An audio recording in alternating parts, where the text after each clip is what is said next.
Jika waktu seseorang diatur ulang setiap fajar menyingsing, dan jika kehidupannya terhenti pada hari yang sama, senantiasa terperangkap dalam lingkaran tanpa ujung, apakah ia akan menyadari apa yang bakal menimpanya?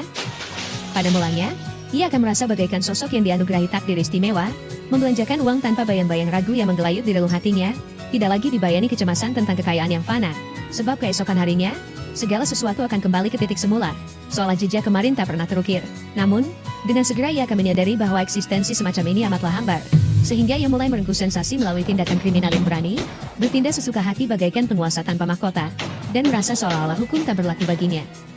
Ia tak perlu memikirkan konsekuensi yang menanti, tetapi tak lama kemudian, ia akan merasakan kejenuhan yang mencekik, karena apapun yang telah ia perbuat, semuanya tetap akan diatur ulang, lenyap bagaikan jejak di atas air. Ia ingin melarikan diri dari kehidupan yang terkutuk ini, sehingga berulang kali ia mencoba mengakhiri dirinya sendiri dengan berbagai cara yang menyayat. Namun setelah kegelapan menelannya, ia akan terbangun kembali dan kembali ke tanggal 7 Juli 2020, pukul 7 pagi, titik awal yang sama, tanpa henti. Di sana, terlihat seorang pria bernama Wu Chen, dan ia mengakui bahwa itulah pengalaman nyata yang telah merajut seluruh eksistensinya. Ia telah melewati hari ini lebih dari 300.000 kali, dan hari ini tepat menandai 1 milenium, 1000 tahun terjebak dalam siklus yang sama. Di sampingnya, terduduk seorang wanita bernama Qian Qian. Ia mengakui dengan nada skeptis bahwa cerita Wu Chen cukup menarik, meski menurutnya, mengarang kisah aneh untuk mengejar hati seorang gadis adalah taktik yang sudah terlalu usang dan kerap digunakan. Namun Wu Chen menegaskan dengan sorot mata yang dalam, bahwa semua yang ia ucapkan adalah kebenaran. Selama rentang waktu yang tak terbayangkan itu, ia telah mempelajari ratusan bahasa yang berserak di penjuru dunia, menguasai kemampuan pertas dengan keahlian yang tiada tara, dan ia adalah yang terbaik di dunia dalam bidang tersebut. Wu Chen juga menyampaikan dengan tenang, bahwa Qian Qian pasti sedang bertanya-tanya mengapa seseorang yang telah hidup selama 1000 tahun sepertinya justru ingin mengajaknya mengobrol. Lalu Wu Chen menjelaskan bahwa alasannya sederhana. Baginya, menggoda ataupun tidur dengan wanita tidak lagi memiliki makna apapun. Sensasi telah lama pudar menjadi abu, dan ia hanya menyatakan fakta tersebut kepada Qian Qian tanpa embel-embel atau rayuan. Sementara itu, Qian Qian merasa lidahnya tercekat, tidak mampu merangkai kata, dan ia berpikir dalam hati bahwa ini adalah pertama kalinya ia berjumpa dengan pria semacam itu, sehingga ia benar-benar tidak tahu bagaimana cara berkomunikasi dengannya. Kemudian, Qian Qian mengirim pesan kepada sahabatnya, menanyakan dengan nada resah mengapa ia belum tiba juga, sambil mengeluh bahwa ia baru saja berjumpa dengan seorang pria aneh yang mengaku telah terjebak di hari yang sama selama 1000 tahun. Dan ia merasa sangat ingin pingsan menghadapi situasi absurd tersebut.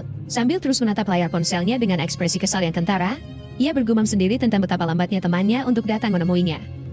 Tiba-tiba, Wu Chen menyela dengan percaya diri, menyatakan bahwa sahabatnya tidak akan datang. Hal ini membuat Qian Qian tersentak kaget, dan ia langsung mempertanyakan dengan suara yang meninggi, bagaimana Wu Chen bisa mengetahuinya? Wu Chen kemudian menjelaskan secara mendetail, bahwa pacar dari sahabat Qian Qian tiba-tiba pulang, sehingga sahabatnya harus menemaninya dan membatalkan kehadiran.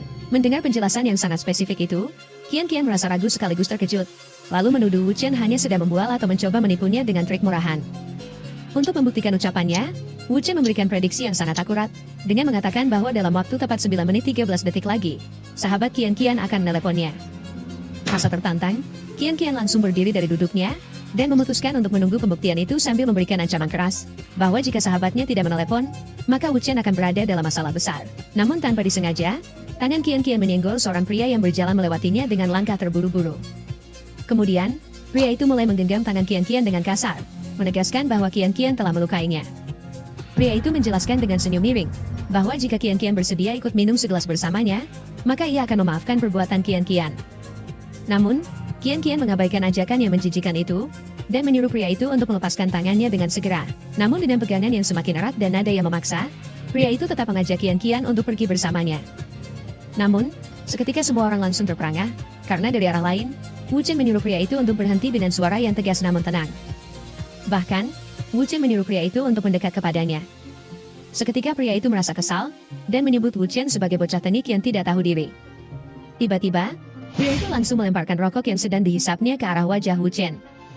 Namun, tanpa bergeming sedikit pun, Wu Chen hanya terdiam dengan tatapan kosong. Bahkan rokok itu tidak menyentuhnya sama sekali. Seolah ia telah mengetahui lintasan benda itu sebelum terlempar. Seketika, suasana menjadi lebih tegang, dan pria itu bertanya-tanya dalam diam, mengapa Wu Chen tidak menghindar, dan apakah Wu Chen sudah memprediksi gerakannya jauh sebelumnya? Kemudian, pria itu mulai mengambil ancang-ancang, dan bersiap untuk melancarkan serangan dengan tinjunya yang penuh amarah. Namun, Wu Chen bisa menghindari serangan itu dalam satu gerakan yang anggun, sehingga membuat pria itu bertanya-tanya dengan kebingungan yang nyata. Apakah Wu Chen menghindari serangannya sekali lagi? Namun, tiba-tiba pria itu dipukul dengan keras oleh Wu Chen, hingga tubuhnya melayang di udara sejenak, sebelum akhirnya tubuhnya terjatuh dengan keras di hadapan teman-temannya yang terkejut. Dari arah lain, muncul seorang pria dengan aura yang menakutkan, dan ia menegaskan bahwa jika ada orang yang berani menyentuh anak buahnya, maka orang itu akan menerima akibatnya dengan pahit. Di sana, terlihat bos dari kelompok itu, dan ia menegaskan dengan nada mengancam bahwa Wu Chen pasti akan mati hari ini.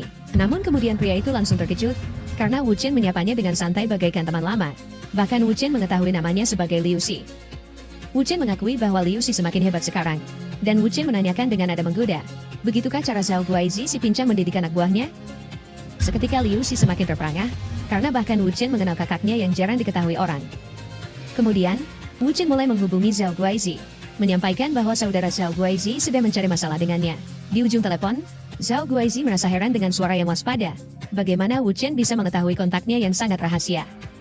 Wu Chen menegaskan dengan nada dingin, bahwa jika Zhao Guaizi tidak ingin memulai perang dan membuat kekacauan di Laut Timur, ia menyuruhnya untuk melakukan saja sesuai dengan yang dibicarakan pada pertemuan bulan Mei. Seketika Zhao Guaizi langsung terkejut, karena Wu Chen bahkan mengetahui pertemuan rahasia pada bulan Mei. Kemudian, Wu Chen menyuruh Zhao Guaizi untuk menjaga baik-baik anak buahnya, karena lain kali urusannya tidak akan sesederhana panggilan telepon seperti ini. Ancaman itu terdengar sangat nyata.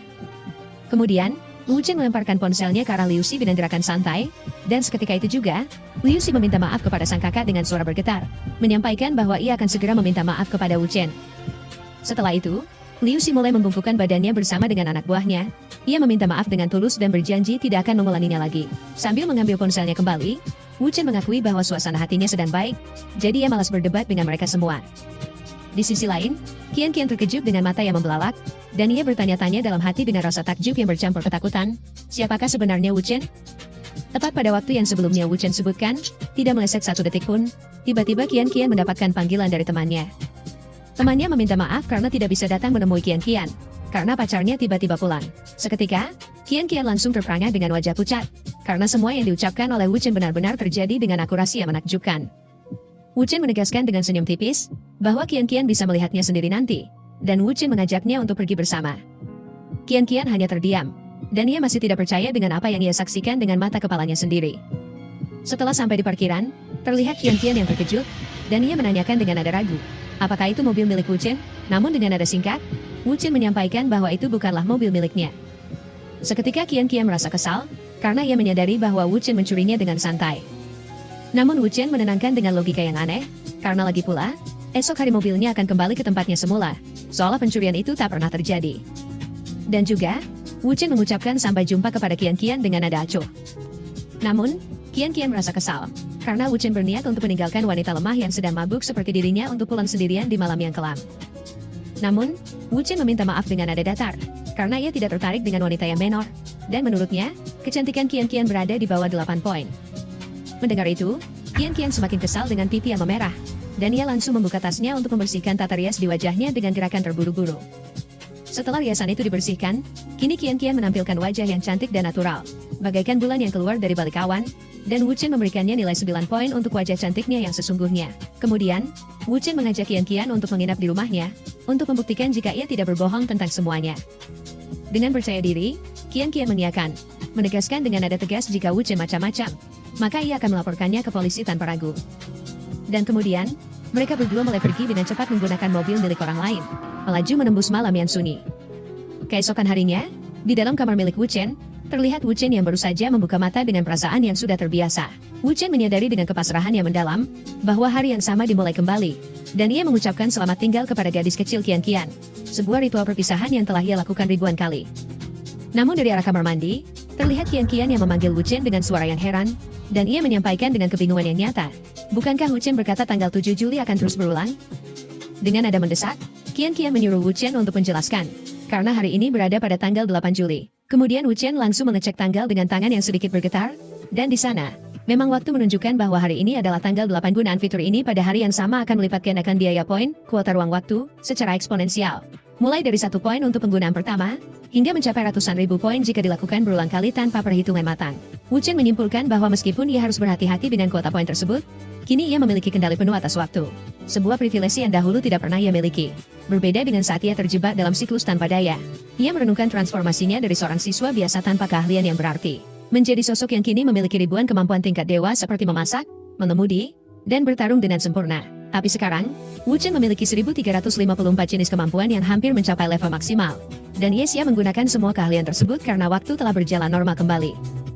Sementara itu di luar kamar mandi, terlihat Qian yang merasa khawatir dengan wajah yang mencemaskan, karena ia mendengar tawa keras yang dihasilkan oleh Wu Chen dari dalam, tawa yang terdengar hampir seperti orang yang kehilangan akal. Setelah pintu kamar mandi terbuka dengan cara mendadak, Qian menanyakan dengan nada cemas, apakah Wu Chen tidak apa-apa?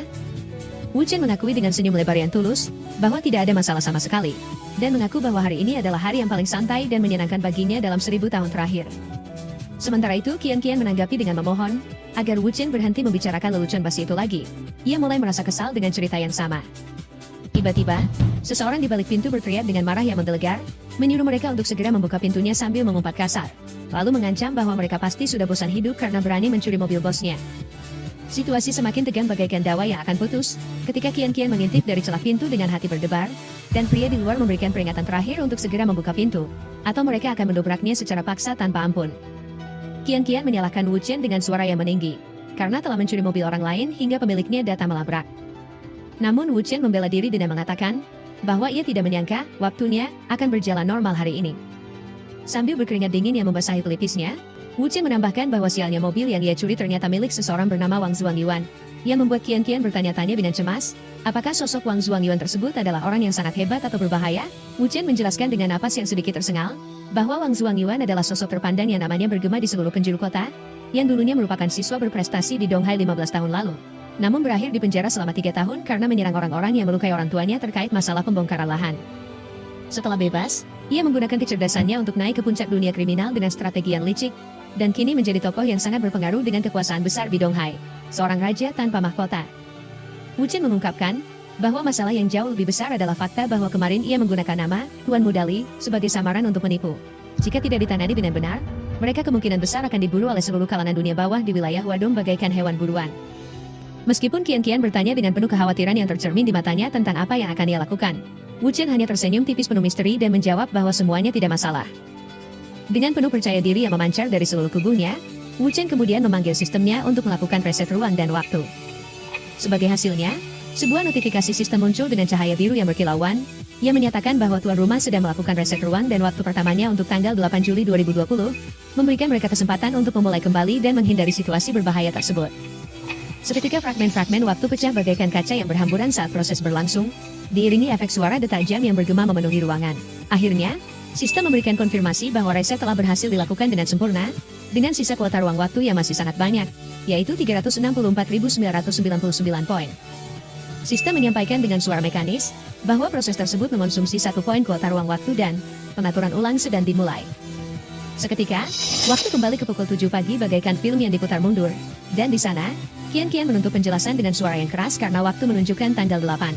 Sementara itu, Wu Chen tampak tenang duduk di tempat tidur dengan wajah yang damai, dan ia menyadari bahwa waktu telah diatur kembali ke masa lalu. Eksperimen pertamanya berhasil. Kemudian, Wu Chen segera membungkam mulut Qian dengan jari telunjuknya, dan menyuruhnya untuk cepat berpakaian karena tidak ada waktu lagi untuk menjelaskan. Qian sempat salah paham dan menggigit jari Wu Chen dengan keras, karena ia menduga bahwa Wu Chen hanya ingin mengusirnya setelah mereka berhubungan. Tetapi Wu Chen segera meluruskan situasi, dengan menjelaskan bahwa ia telah mencuri mobil milik seorang bos besar bernama Wang Zuangyuan yang anak buahnya akan segera datang labrak mereka dengan amarah yang tak terbendung. Ia menambahkan bahwa meskipun Qian mungkin tidak takut karena identitas aslinya yang terlindungi, Wu Chen sendiri hanyalah rakyat jelata yang tidak sanggup menghadapi masalah tersebut sendirian. Secara mengejutkan, Qian bertanya-tanya dengan mata yang membelalak. Bagaimana Wu Chen bisa mengetahui identitas rahasianya yang selama ini ia sembunyikan rapat-rapat? Setelah Wu Chen mengungkapkan bahwa ia mengetahui identitas asli Qian dengan tepat, yang memiliki senjata api yang terhunus, Qian semakin ketakutan dengan wajah yang pucat pasi. Tetapi Wu Chen justru menyeringai dengan senyum penuh percaya diri dan menganggap situasi ini menjadi menarik. Adrenalin mengalir deras dalam nadinya. Wu Chen juga menyuruh Qian duduk yang tegak dengan nada tegas, sebelum ia memindahkan personeling dengan gerakan cekatan dan memacu kendaraannya jauh lebih cepat. Di tengah aksi kejar-kejaran mobil yang menegangkan, Qian berteriak panik kepada Wu Chen dengan suara yang hampir pecah, bahwa dia sudah gila karena melaju sangat kencang melampaui batas wajar. Namun Wu Chen menjawab dengan santai namun tegas, bahwa ia tidak punya pilihan, karena akan gawat jika mereka tertangkap, konsekuensinya tak terbayangkan. Sementara itu, dari mobil pengejar yang merupakan anak buah si pemilik mobil, mereka saling berteriak dengan amarah yang membara untuk segera menyusul dan menghentikan mobil bos mereka demi menyeret pencuri itu keluar dengan paksa. Sementara itu, Wu Chen menghubungi seorang wanita yang ia sebutkan sebelumnya. Wanita misterius yang menjadi kunci penyelesaian masalah. Setelah panggilan dijawab, Wu Chen menyebut wanita itu sebagai Nona Li dengan nada hormat namun percaya diri.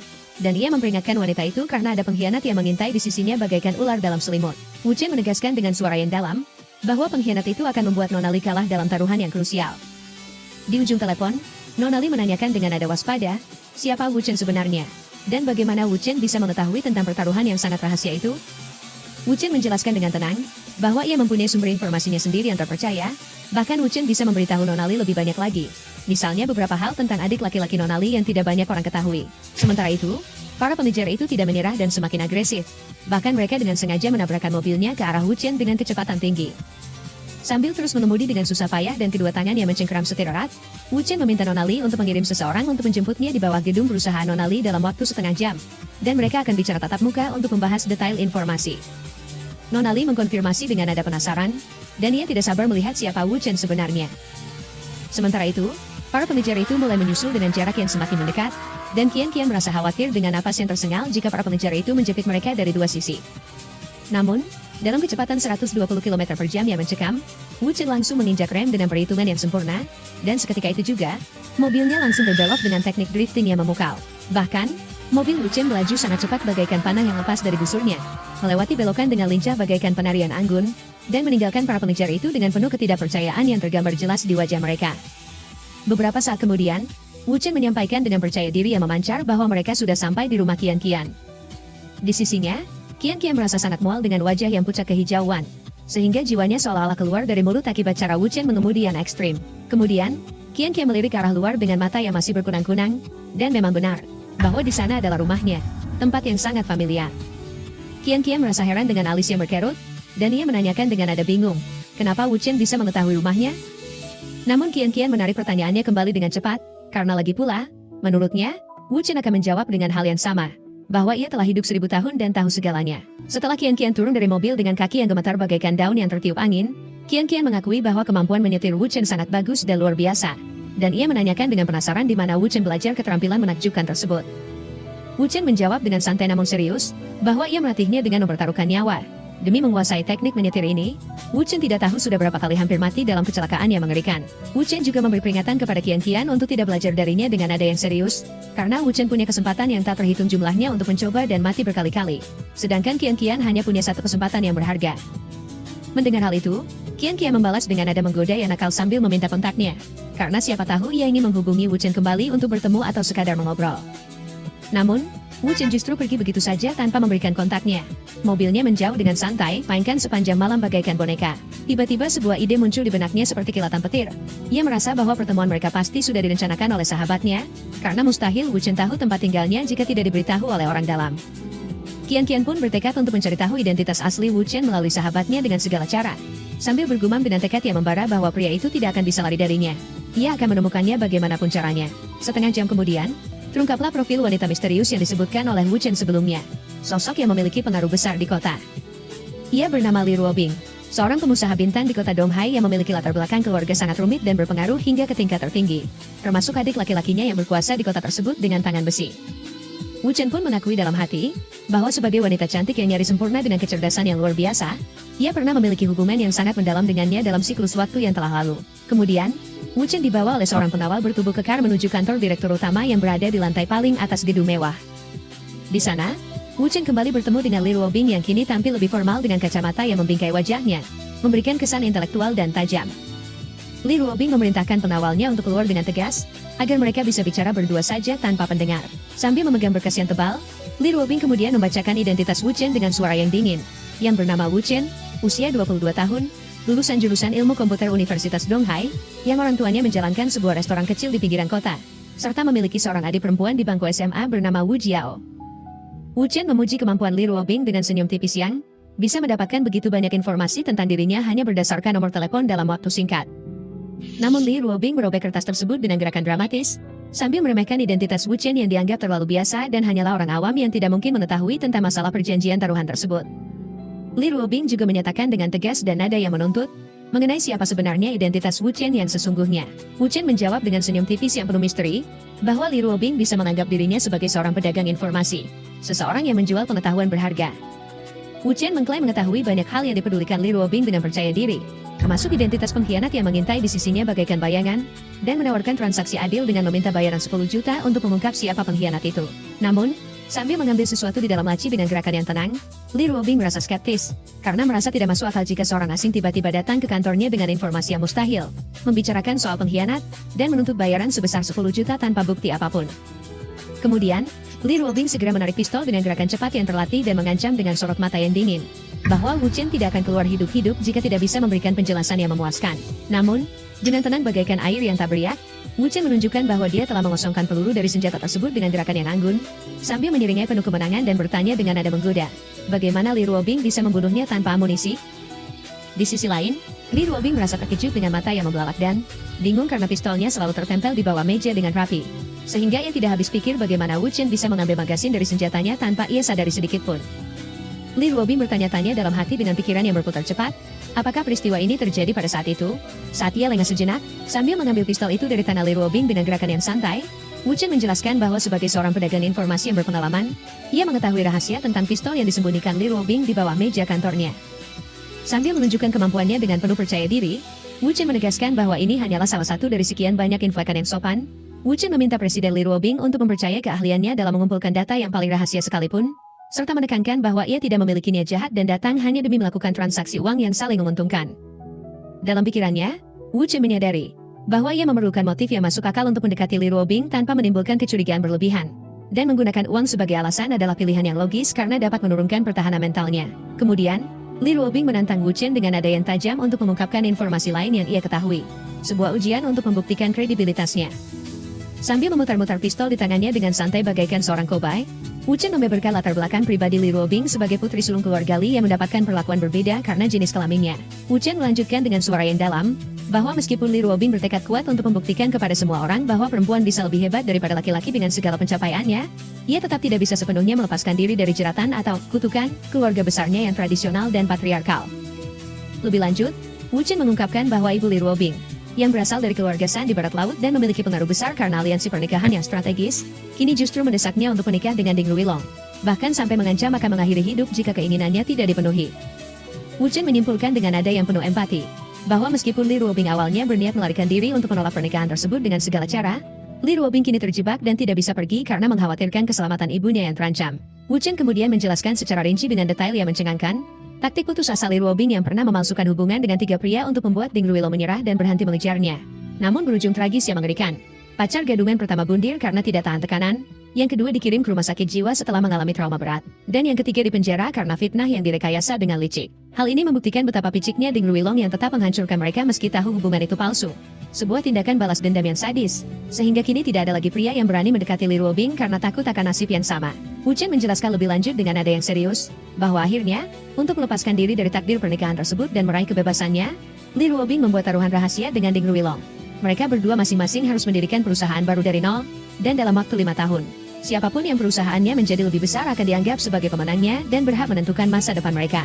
Wu Qian membeberkan bahwa meskipun Li Ruobing telah membuat taruhan rahasia dengan Ding Ruilong, ada sebuah ancaman besar yang tidak Li Ruobing ketahui, bahaya yang mengintai dalam kegelapan.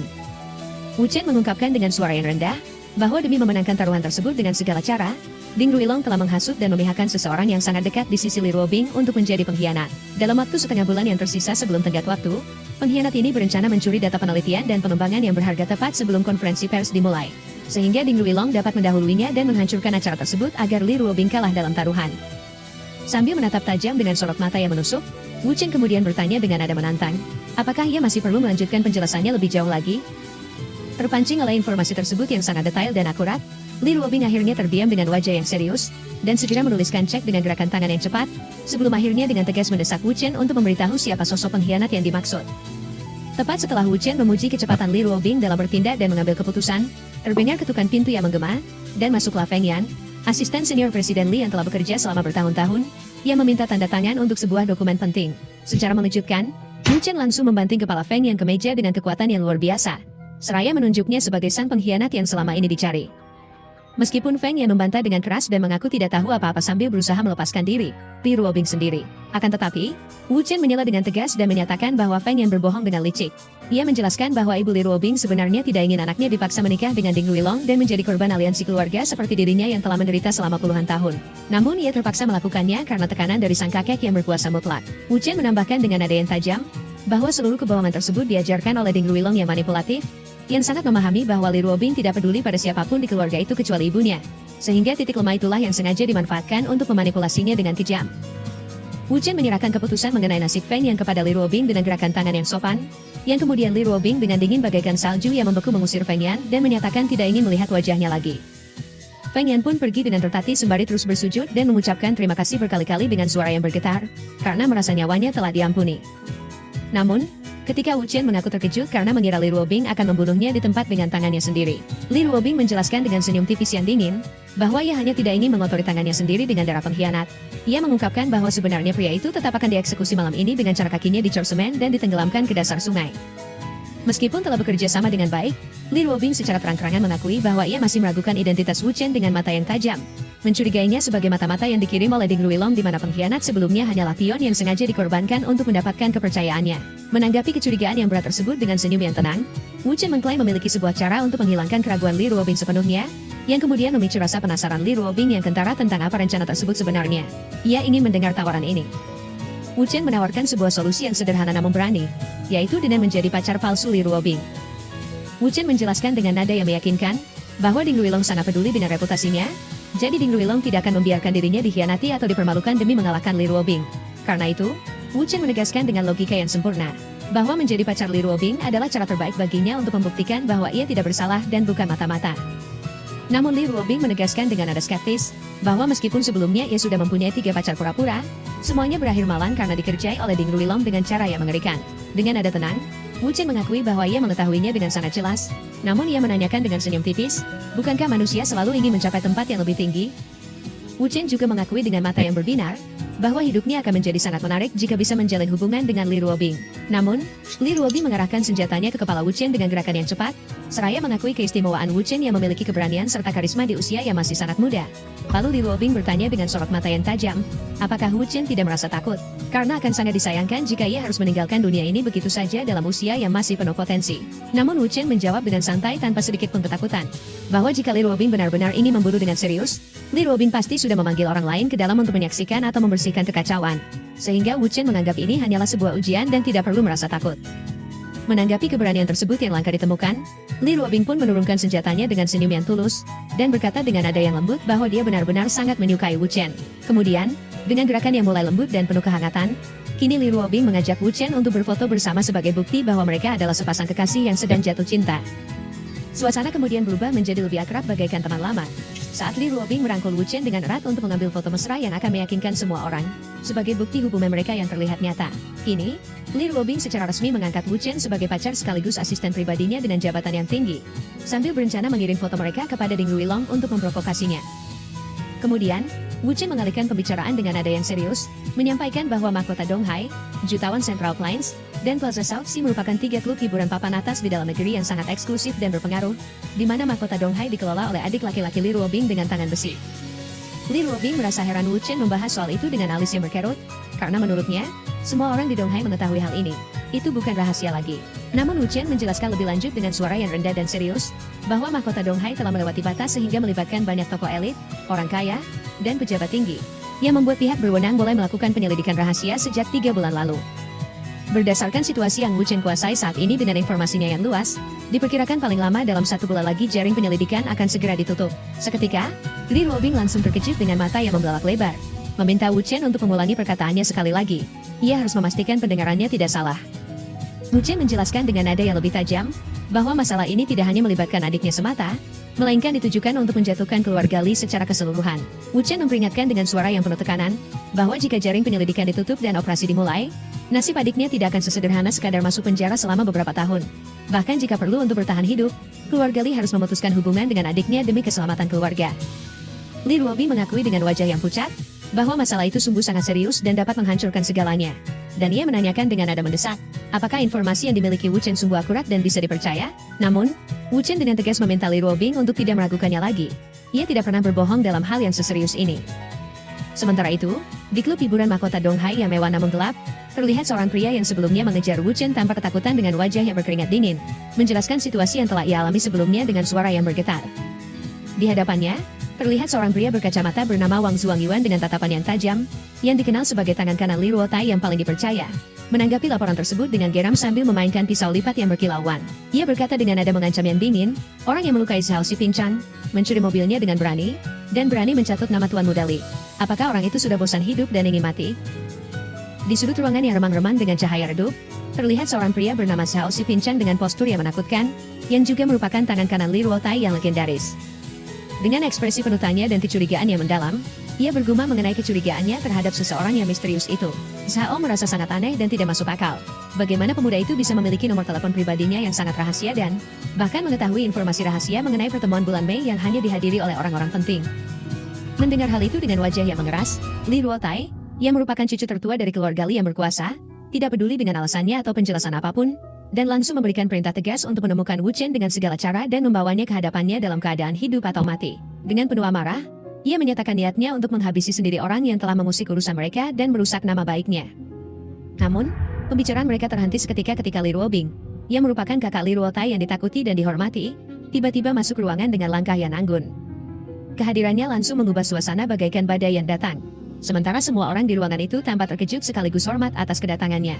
Li Ruotai segera memerintahkan anak buahnya untuk mematikan rokok dengan gerakan tangan yang cepat, karena kakaknya tidak menyukai bau asap.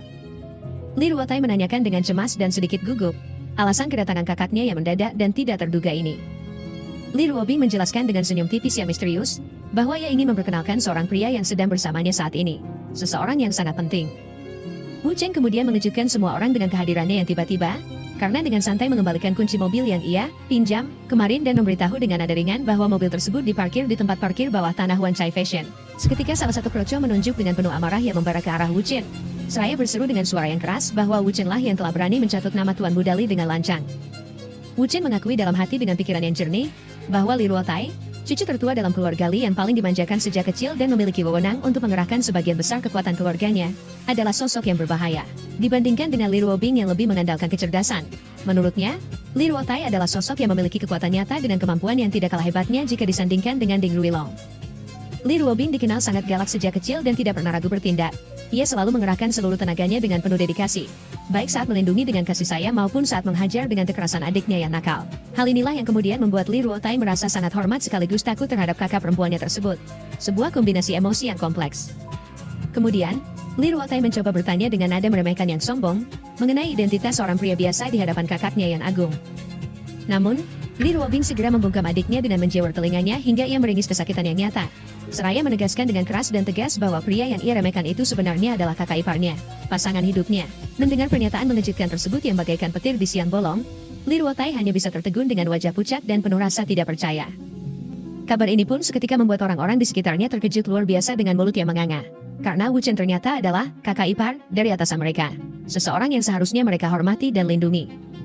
Meski masih merasa ragu dan menganggap kakaknya sedang memainkan trik pacar palsu, lagi seperti yang pernah dilakukan sebelumnya, Li Ruotai menuntut dengan suara yang keras, alasan pasti mengapa kakaknya harus bersama Wu Chen yang dianggapnya terlalu biasa dan tidak sepadan. Di tengah situasi yang memanas itu, Li Ruobing tiba-tiba mengerang dengan suara yang lemah, dan meminta maaf karena merasa tidak enak badan, seolah ia hampir pingsan. Li Ruobing juga memukul Wu Chen dengan pelan sambil bersandar padanya, dan menyampaikan bahwa itu adalah ulah Wu Chen yang membuatnya kelelahan. Melihat sandiwara tersebut yang dimainkan dengan dramatis, Wu Chen hanya bisa tersenyum simpul dengan mata yang berbinar. Seraya berbisik pelan di telinga Li Ruobing bahwa sandiwara yang dimainkan Li Ruobing sudah agak berlebihan dan hampir keterlaluan. Namun Li Ruobing menanyakan dengan nada menantang yang tajam namun berbisik, apakah Wu Chen begitu takut akan dibunuh oleh Ding Ruilong jika kedoknya terbongkar? Wu Chen menjawab dengan senyum tipis, bahwa ia sendiri tidak takut sedikit pun akan ancaman apapun. Namun ia mengisyaratkan dengan gerakan mata yang halus, bahwa adik Li Ruobing kini benar-benar telah tampak ketakutan dan bingung akibat situasi tersebut, reaksi yang sangat nyata dan tidak bisa dipalsukan. Li Ruotai pun mulai merasa cemas dengan pikiran yang berkecamuk dan bertanya-tanya dalam hati. Apakah kakaknya benar-benar telah mengandung anak dari Wu Chen? Dan apakah kali ini sang kakak memang berniat menjalin hubungan yang serius, bukan lagi sandiwara seperti sebelumnya? Meski Li Ruotai mengakui wajah Wu Chen lumayan dan tidak buruk, menurutnya ketampanannya tidaklah luar biasa hingga bisa menggemparkan dunia atau membuat semua wanita terpesona. Li Ruotai bertanya-tanya dalam hati dengan kesal yang membara. Mengapa kakak perempuannya, yang biasanya hanya mengagumi pria berkemampuan luar biasa, bisa jatuh cinta pada pemuda pemanfaat yang baru berusia 20-an itu? Li Ruotai tiba-tiba tersentak dan mulai curiga. Bertanya-tanya dalam hati apakah mungkin kakak perempuannya sebenarnya telah ditipu oleh laki-laki pemanfaat tersebut dengan kata-kata manis. Meskipun Li Ruotai tahu bahwa kakaknya adalah sosok yang sangat berpendirian teguh, ia menyadari bahwa sang kakak masih sangat awam dalam urusan asmara. Ia pun membatin dengan kekhawatiran yang mendalam, bahwa cinta seringkali bisa membutakan mata seseorang dan membuat kecerdasan siapapun merosot hingga ke titik nol, bahkan pada orang yang paling cerdas sekalipun. Dengan penuh tekad dan amarah yang tertahan di dadanya, Li Ruotai memutuskan bahwa ia tidak bisa tinggal diam dan harus segera menyelamatkan kakaknya dari situasi sulit tersebut dengan membongkar wajah asli pria pemanfaat itu. Li Ruotai kemudian mulai menginterogasi Wu Chen dengan tatapan tajam mengenai awal mula pertemuan mereka, yang kemudian dijawab oleh Wu Chen dengan tenang bahwa mereka pertama kali bertemu 3 bulan yang lalu, saat sang kakak sedang merekrut mahasiswa magang di universitas. Di sisi lain, Li Ruobing dalam hati membenarkan bahwa ia memang pergi ke Donghai 3 bulan lalu untuk urusan rekrutmen, dan merasa heran dengan alis yang berkerut, bagaimana bisa Wu Chen bisa mengetahuinya dengan detail yang tepat. Namun, Li Ruotai tetap merasa skeptis dan langsung mencecar Li Ruobing dengan pertanyaan yang menohok, apakah waktu sesingkat itu cukup baginya untuk benar-benar memahami Wu Chen?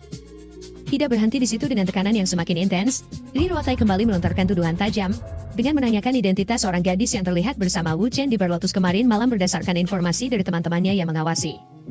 Hal itu sempat membuat Li Ruobing terkejut dengan napas yang tertahan. Namun dengan nada tenang yang tidak tergoyahkan, Wu Chen meminta agar tidak terjadi kesalahpahaman, menjelaskan bahwa wanita yang dimaksud adalah MU Qian Qian, putri dari MU Sihai yang merupakan pemilik grup biomedis MU di Donghai.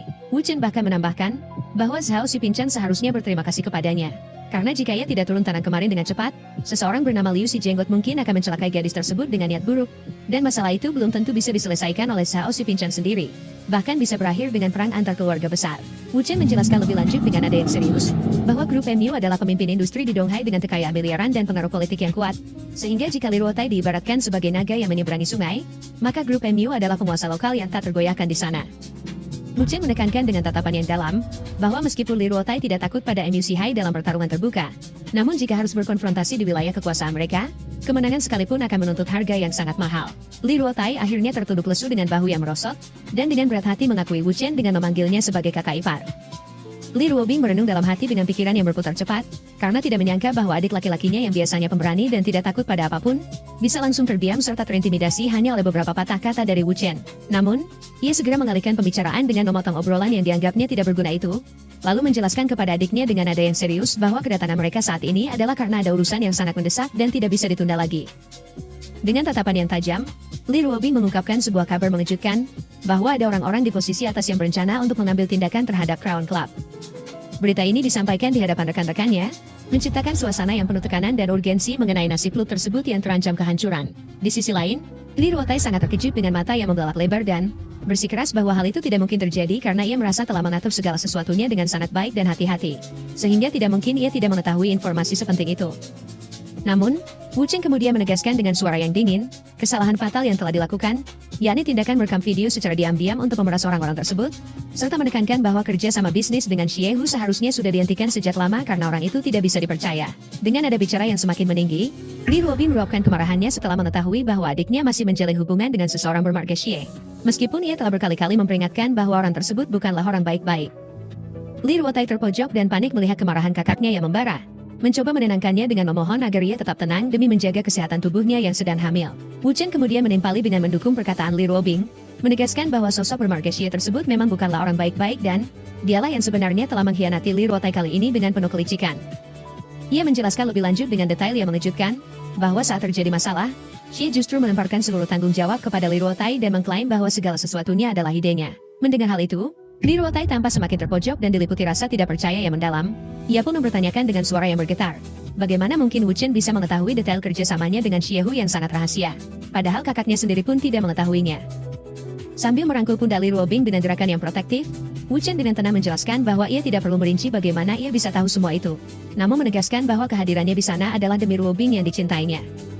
Ia mengungkapkan bahwa karena Ruotai adalah adik dari Ruobing, ia tidak ingin Ruobing merasa sedih jika terjadi sesuatu yang buruk pada adiknya, dan itulah alasan utama mengapa ia bersedia memberikan bantuan meskipun tidak wajib. Setelah mendengarkan penjelasan Wu Chen yang panjang, Li Ruotai sangat geram dengan amarah yang meluap dan bahkan menggertakkan giginya dengan keras hingga terdengar bunyi. Dengan penuh kemarahan yang tak tertahankan, ia menunjuk ke arah Wu Chen seraya memberikan ancaman keras, bahwa jika segala sesuatunya tidak dijelaskan dengan jelas dan memuaskan, ia justru merasa dipermainkan dan tidak akan membiarkan Wu Chen keluar dengan selamat. Li Ruobing mencoba menenangkan situasi yang memanas dengan suara yang lembut, meminta adiknya untuk tetap tenang dan mendengarkan penjelasan kakak iparnya hingga selesai sebelum mengambil keputusan tergesa-gesa. Namun, Li Ruotai yang sudah tersulut emosi, segera membantah perkataan kakaknya tersebut dengan tegas dan keras kepala, seraya menyatakan bahwa ia tidak peduli dengan cara apa Wu Chen telah membohongi kakaknya. Karena pada akhirnya ia tidak akan pernah mempercayai penipu yang bahkan tidak bisa berbicara dengan jelas dan terus berputar-putar. Wu Chen mengungkapkan dengan nada yang serius dan penuh wibawa, bahwa saat ini, hanya segelintir orang di seluruh sistem peradilan Donghai yang mengetahui masalah tersebut. Ia menjelaskan bahwa Liao Bo, yang ditugaskan secara mendadak sebagai wakil kepala di Departemen Kepolisian Donghai 4 bulan lalu dengan jabatan yang tinggi, datang khusus untuk menangani kasus Crown Entertainment. Sambil mengambil pena di atas meja dengan gerakan yang tenang, Wu Chen melanjutkan penjelasannya dengan detail yang mencengangkan, bahwa beberapa penyelidik telah menyamar sebagai pelanggan biasa, sementara yang lain telah menyusup ke dalam klub tersebut sebagai karyawan untuk mengumpulkan bukti-bukti dalam jumlah besar. Dengan penuh keyakinan, Wu Chen kemudian menuliskan daftar nama agen yang sedang menyamar dengan tulisan tangan yang rapi, termasuk peran sebagai petugas kebersihan, keamanan, dan pelayan, lalu menyerahkannya kepada Li Ruotai seraya menegaskan bahwa kebenaran ucapannya dapat segera dibuktikan melalui pemeriksaan cepat terhadap daftar tersebut. Melihat itu dengan mata yang terbelalak, Li Ruotai langsung terdiam. Wajahnya menyiratkan seribu keterkejutan dan ketidakpercayaan yang mendalam. Kemudian Li Ruotai memberikan instruksi tegas kepada bawahannya untuk mengendalikan situasi dengan cepat dan hati-hati. Ia memerintahkan Zhao agar segera mengumpulkan semua orang di lobi lantai 1 untuk diberikan pengarahan langsung, yang kemudian dijawab dengan patuh oleh Zhao yang langsung bergegas. Tak berhenti di situ dengan perintah yang bertubi-tubi, Li Ruotai juga menginstruksikan Zhuang Yuan untuk memimpin timnya melakukan penggeledahan di kamar-kamar orang yang namanya tercantum dalam daftar dengan sangat teliti. Sebuah perintah yang diterima dengan anggukan serius dan penuh tanggung jawab. Dan juga dengan nada mengancam yang penuh amarah, Li Ruotai menegaskan bahwa jika semua perkataan yang baru saja Wu Chen sampaikan hanyalah omong kosong atau kebohongan belaka, maka Wu Chen tidak boleh menyalahkannya jika ia bertindak kasar atau tanpa ampun. Menanggapi gertakan tersebut dengan ketenangan yang luar biasa, Wu Chen duduk dengan menunjukkan sikap tenang dan penuh percaya diri. Dengan nada yang menantang namun terkendali, Wu Chen membalas bahwa ia justru akan menunggu momen di mana Li Ruotai datang untuk meminta maaf kepadanya dengan rendah hati. Beberapa saat kemudian yang terasa seperti keabadian, di tengah kepulan asap rokok dari asbak yang penuh sesak, Li Ruotai kemudian terdiam terpaku sambil memandangi kamera di tangannya. Dengan ekspresi tegang dan tangan yang gemetar hebat, seolah baru saja menyadari sesuatu yang sangat mengejutkan. Dengan penuh amarah yang meledak-ledak, Li Ruotai langsung membanting kamera ke atas meja hingga menimbulkan suara keras yang menggelegar. Seraya berteriak memerintahkan bawahannya untuk segera menangkap semua orang yang ada di dalam daftar.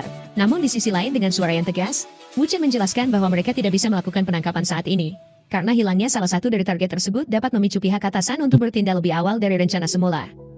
Ia mengungkapkan dengan penjelasan yang rinci, bahwa meskipun pihak berwenang telah mengantongi beberapa bukti yang cukup kuat, mereka masih kekurangan bukti paling krusial terkait aktivitas kasino yang ilegal, sehingga mereka sengaja menunda operasi penyergapan demi mengumpulkan informasi yang lebih lengkap. Sambil memukulkan tangannya ke meja dengan penuh amarah yang tak tertahankan, Li Ruotai menanyakan dengan suara yang meninggi, apakah dia diharapkan untuk hanya diam dan bersabar menanggung situasi tersebut tanpa berbuat apa-apa?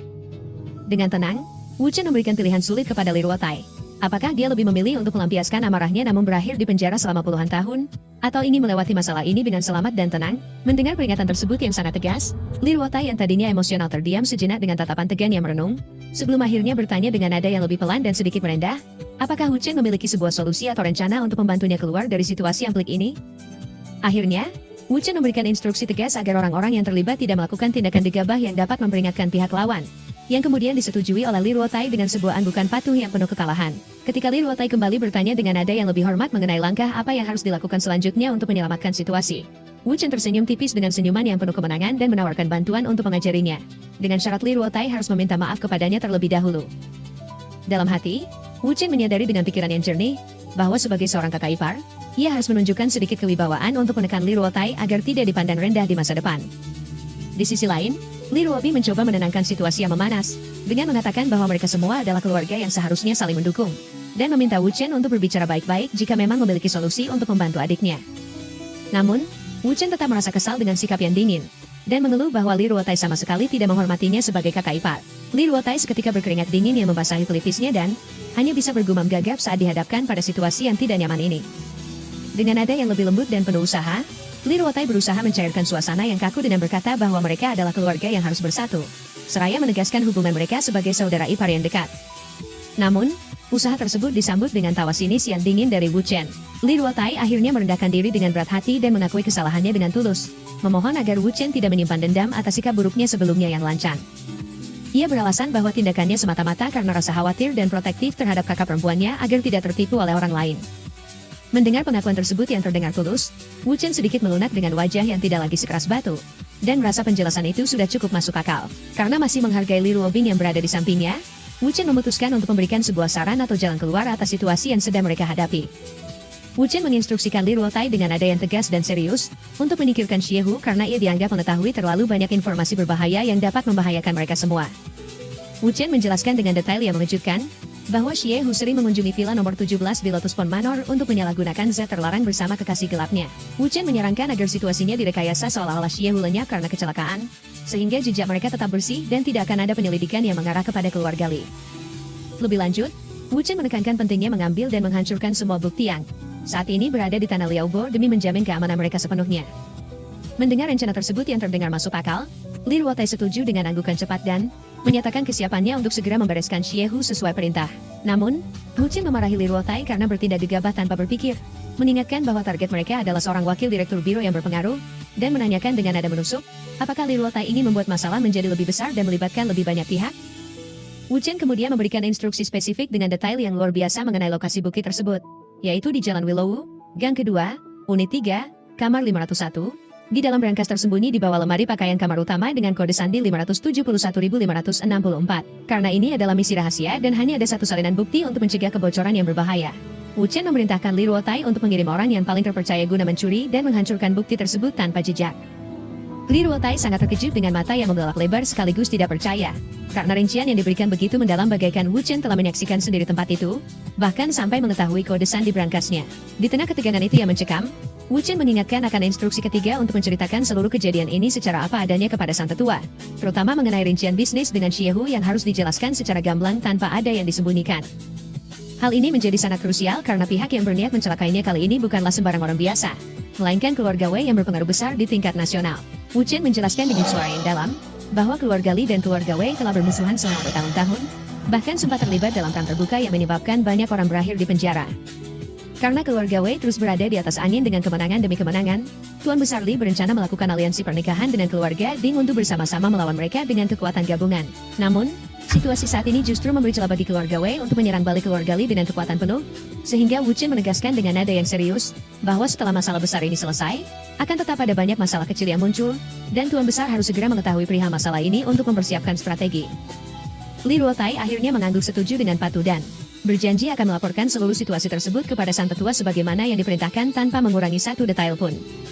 Setelah memastikan kesepakatan tersebut dengan mata yang tajam, Wu Chen memberikan instruksi terakhir yang sangat drastis dan mengejutkan, yaitu menyuruh Li Ruotai untuk membakar klub Imperial Crown, Wang Guan, klub milik Li Ruotai sendiri. Meski Li Ruotai tampak terkejut dengan mulut yang menganga, Wu Chen menjelaskan dengan logika yang sempurna, bahwa kebakaran kecil yang masuk berita akan menjadi alasan logis bagi klub untuk tutup sementara guna renovasi, sehingga tidak akan ada orang yang menaruh curiga atau melakukan penyelidikan lebih lanjut. Wu Chen memberikan instruksi tegas dengan mengatakan bahwa jika keempat poin tersebut dapat dilakukan dengan sempurna, ia menjamin Li Ruotai akan melewati rintangan ini dengan selamat tanpa masalah. Tiba-tiba, kuping Li Ruotai dijewer kembali oleh sang kakak dengan keras, seraya menanyakan dengan nada yang menuntut, apakah Li Ruotai sudah mendengar jelas apa yang dikatakan kakak iparnya? Li Ruotai mencoba meyakinkan sang kakak dengan suara yang bergetar, menyampaikan bahwa ia akan mengikuti semua instruksi yang diberikan oleh Wu Chen tanpa pengecualian. Namun, suasana berubah menjadi panik ketika Li Ruotai menerima panggilan telepon dengan nada dering yang mendesak, dan menanyakan dengan suara yang tegang, jumlah kerugian yang dialami. Li Ruotai sangat terkejut saat mengetahui nominalnya mencapai 200 juta, sehingga Li Ruotai langsung berteriak dengan amarah yang meluap bahwa ia akan segera datang ke lokasi tersebut untuk menyelesaikan masalah. Sebelum pergi dengan tergesa-gesa, Li Ruotai sempat meminta Wu Chen dan kakaknya untuk menunggu sejenak karena ada masalah mendesak di Chen tiba-tiba menyebut nama Shen Guangjun dengan nada yang tenang, bos dari industri aluminium Fusheng. Hal ini membuat Li Ruotai sangat terkejut dengan mata yang membelalak dan bertanya-tanya dengan kebingungan yang nyata. Bagaimana Wu Chen bisa mengetahui identitas orang tersebut dengan tepat? Beberapa saat kemudian, di sebuah gedung yang megah dengan arsitektur yang mewah, di dalamnya suasana kasino yang glamor dan penuh dengan meja judi tampak masih sangat ramai oleh para tamu yang kaya raya. Sambil berjalan menuju kasino yang mewah dan ramai dengan langkah yang percaya diri, Wu Chen menjelaskan lebih lanjut dengan suara yang tegas bahwa Shen Guanjun sudah tiba di Donghai sejak kemarin dan sengaja mengundang ahli judi dari Macau demi membalaskan dendam kekalahannya yang pahit. Wu Chen menjelaskan dengan nada yang serius, bahwa masalah yang sedang dihadapi Li Ruotai bukan disebabkan oleh kemewahan klub Crown atau aksi pengambilan foto tokoh penting secara diam-diam, melainkan berakar dari apa yang terjadi di kasino. Wu Chen membeberkan dengan detail yang mengejutkan, bahwa bisnis antara Li Ruotai dengan sosok bernama Xie Hu pada dasarnya adalah sebuah penipuan yang licik dan terorganisir yang memanfaatkan jaringan koneksi mereka, untuk menjebak orang kaya baru yang tidak memiliki pengaruh besar agar berjudi di Crown. Dengan mengandalkan para ahli judi profesional yang disewa dengan harga tinggi dan kemampuan luar biasa, mereka memiliki kendali penuh untuk menentukan kapan para tamu tersebut harus menang atau kalah demi keuntungan sepihak. Shen Guanjun yang kehilangan ratusan juta dalam perjudian dengan jumlah yang luar biasa besar, yang mengakibatkan arus kas perusahaannya terputus dan operasionalnya mengalami masalah besar.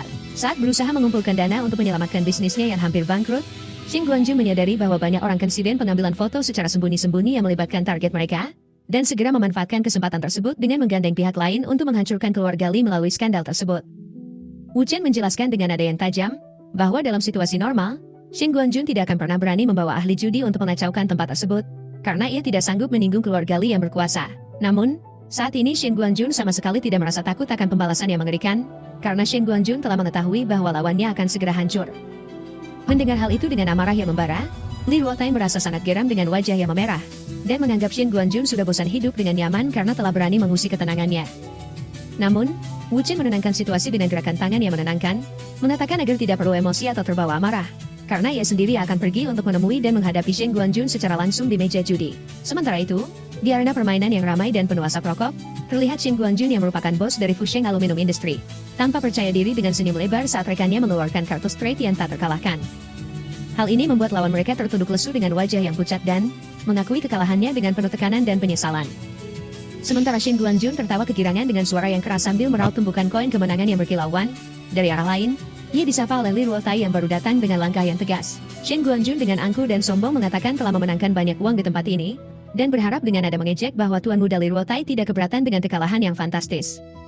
Namun Li Ruotai menjawab dengan tenang, bahwa keluarga Li masih sanggup menanggung kerugian sebesar itu tanpa masalah. Shen Guanjun tertawa mengejek dengan suara yang memenuhi ruangan, seraya berujar dengan nada meremehkan bahwa meskipun semua petarung ahli dari Crown Club telah maju secara bergiliran dengan kemampuan terbaik mereka tetap saja mengalami kekalahan yang memalukan, yang membuatnya menyimpulkan bahwa Li Ruotai tidak memiliki orang-orang berbakat di bawah kendalinya. Namun, dari arah lain yang tak terduga, sambil memegang setumpuk kartu di meja judi dengan gerakan yang anggun, Wu Chen menanggapi provokasi tersebut dengan tenang dan penuh percaya diri yang memancar, menyatakan bahwa menurut pandangannya, hal tersebut belum tentu benar. Kemudian, sambil memamerkan kemampuannya dalam mengocok kartu dengan lincah bagaikan penari profesional, Wu Chen memanggil Shen Guanjun dengan sebutan bos yang sopan namun menantang, dan mengajaknya untuk bermain 2 putaran dengannya.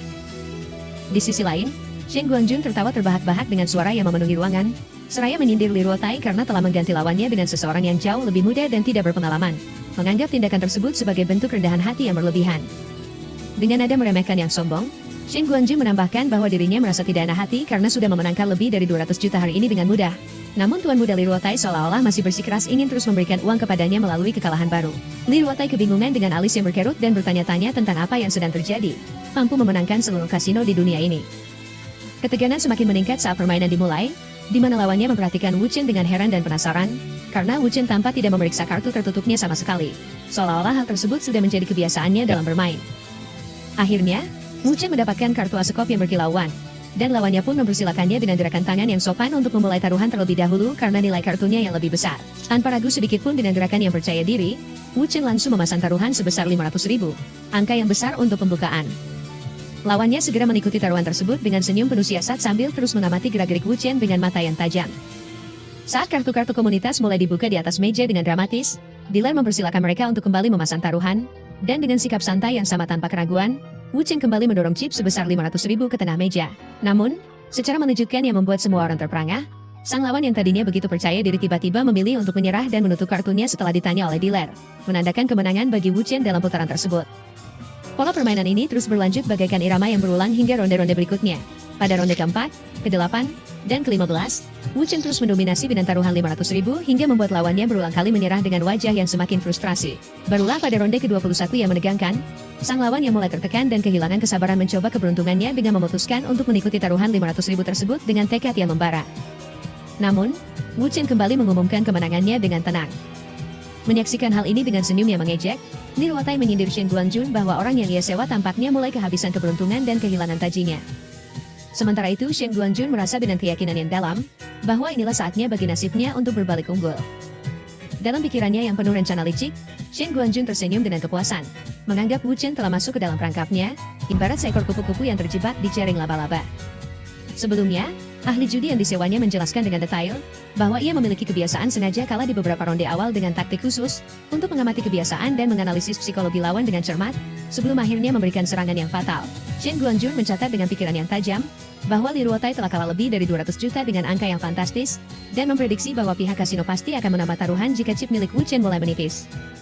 Dalam suasana kasino yang tegang pada babak ke-30 yang krusial, seorang bandar wanita mempersilahkan para pemain untuk memasang taruhan mereka dengan suara yang lembut. Tanpa ragu dan bahkan tanpa melihat kartu tertutup miliknya, Wu Chen dengan percaya diri yang luar biasa mendorong tumpukan chip senilai 1 juta. Sebuah tindakan berisiko tinggi yang membuat lawan mainnya terheran-heran dengan mata yang membelalak sekaligus kagum dengan keberanian atau keberuntungan Wu Chen. Sambil mengamati kartunya sendiri dengan saksama dan penuh perhitungan, lawannya akhirnya memutuskan untuk mengikuti taruhan tersebut. Meskipun ia menganggap Wu Chen terlalu mengandalkan nasib dalam permainan ini. Namun, Wu Chen memutuskan untuk terus menekan lawan dengan strategi yang agresif, menambah taruhan sebesar 1 juta lagi. Meskipun susunan kartu milik Wu Chen terlihat buruk dan tidak menjanjikan, lawannya merasa sangat percaya diri, karena ia memegang sepasang kartu King, yang menurutnya, hampir menjamin kemenangan mutlak. Dengan senyum penuh keyakinan yang merekah di wajahnya, lawannya menyatakan untuk ikut bertaruh sepenuhnya atau all-in sambil mendorong seluruh tumpukan chipnya ke tengah meja dengan gerakan dramatis. Di sisi lain, Li Ruotai mencatat dalam hati dengan pikiran yang cemas, bahwa secara statistik lawannya memang memiliki peluang menang yang lebih besar berdasarkan kartu yang terbuka di meja. Namun karena Li Ruotai belum melihat kartu tertutup milik Wu Chen, hasil akhir dari pertaruhan ini tetap menjadi misteri yang tidak terduga. Dengan penuh keyakinan yang memancar dari seluruh tubuhnya, Wu Chen menyampaikan bahwa ia ikut bertaruh sepenuhnya dengan nada yang tenang. Namun lawannya menanggapi dengan seringai licik yang mengerikan, mengusulkan agar mereka menambah taruhan sebesar 100 juta lagi karena menurutnya jumlah uang di atas meja saat ini masih terlalu sedikit untuk pertaruhan sesungguhnya. Dengan ekspresi tenang dan percaya diri yang tak tergoyahkan, Wu Chen menyela pembicaraan dengan menyatakan bahwa 100 juta saja tidaklah cukup untuk permainan sebesar ini. Lalu Wu Chen segera meminta agar dibawakan chip senilai 200 juta. Di belakangnya, Li Ruobing terkejut dengan napas yang tertahan dan cemas, melihat keberanian Wu Chen dalam menaikkan taruhan dengan jumlah yang sangat fantastis. Sesaat kemudian yang terasa seperti keabadian, permintaan tersebut dikabulkan saat dua orang pelayan berpakaian kelinci datang membawa nampan berisi tumpukan chip kasino yang baru ke arah meja taruhan mereka dengan langkah yang anggun.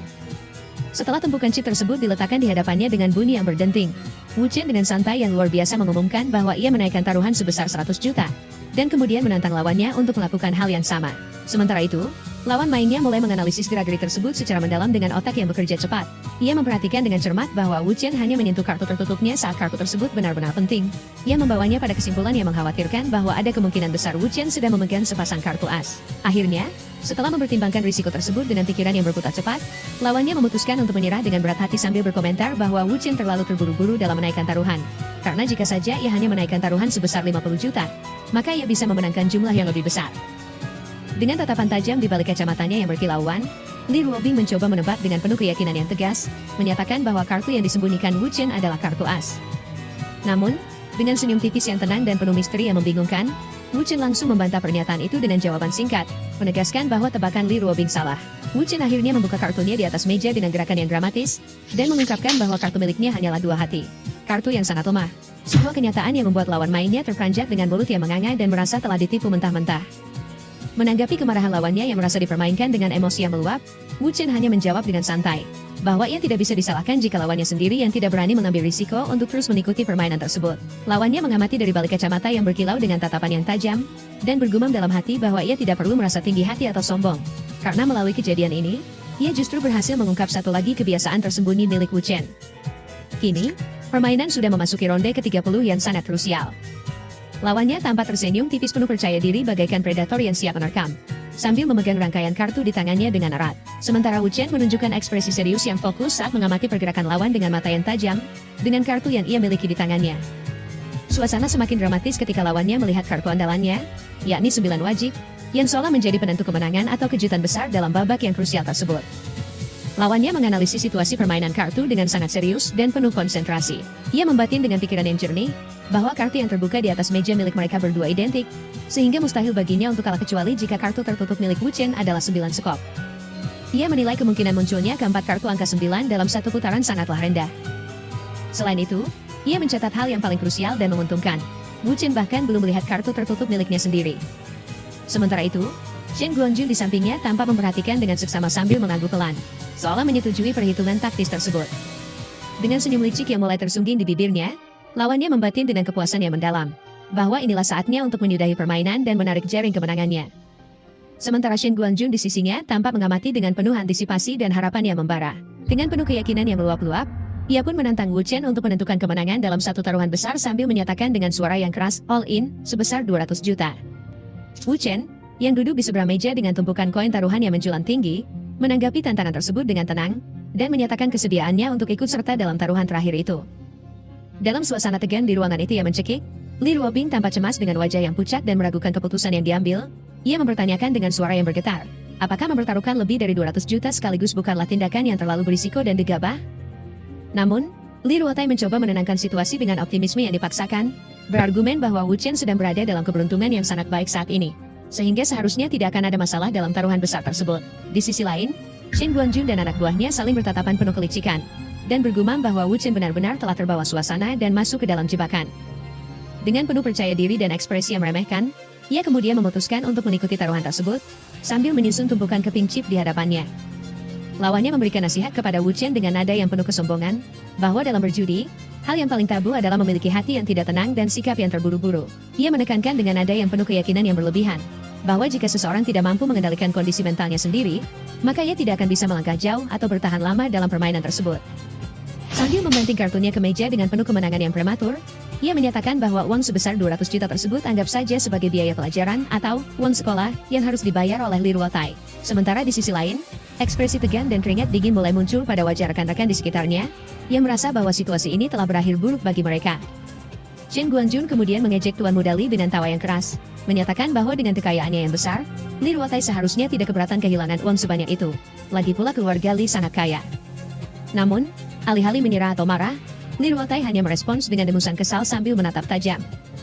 Di sisi lain, Wu Chen tersenyum tipis dengan penuh percaya diri yang misterius, dan ia menanyakan dengan nada dingin, apakah Shen Guangjun sudah selesai berbicara dan berbangga diri. Lalu dengan tegas ia menyuruh Shen Guangjun untuk melihat sendiri faktanya setelah pembicaraan itu berakhir. Mendengar itu, lawannya langsung membelalakan mata dengan ketakutan yang mendalam, dibarengi keringat dingin yang membasahi pelipisnya.